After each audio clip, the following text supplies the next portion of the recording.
කතා කරමු FX421P කියන Kansai Special Multi Needle Machine එකේ needle guard එක සම්බන්ධව අපි පාවිච්චි කරන්නේ මෙන්න මේ වගේ needle guard එකක්.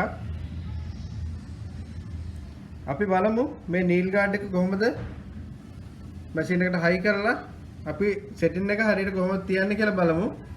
මෙතනදී මේ needle guard එකේ එන්න මේ area එක හොඳට ඇතුළට බස්සන්න ඕන needle clamp එකේ looper clamp එකේ මෙන්න මෙතන hole තියෙනවා. මේ hole වලට හොඳට ඇතුළට බස්සන්න ඕන. ඇතුළටම දාලා ඉවර වෙලා මෙතන ඔයාලට පේනවා ඇති Allen key screw එක. මෙන්න මේ Allen key screw එක මේක බුරුල් කරලා තියෙන්නේ. බුරුල් කරලා ඇතුළට දාලා needle guard එක looper එක පිටිපස්සට යවලා හොඳටම පිටිපස්සට යවුවට පස්සේ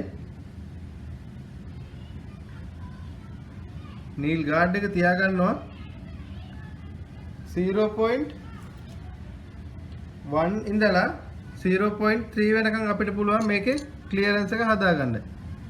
මේ ස්ක්‍රූ එක බුරුල් කරලා අපිට පුළුවන් මේ විදිහට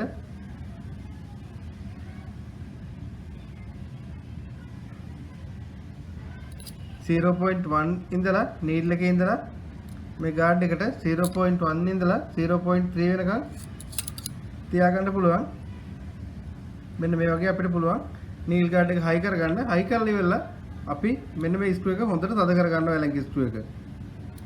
මේක තමයි needle guard එකේ timing එක.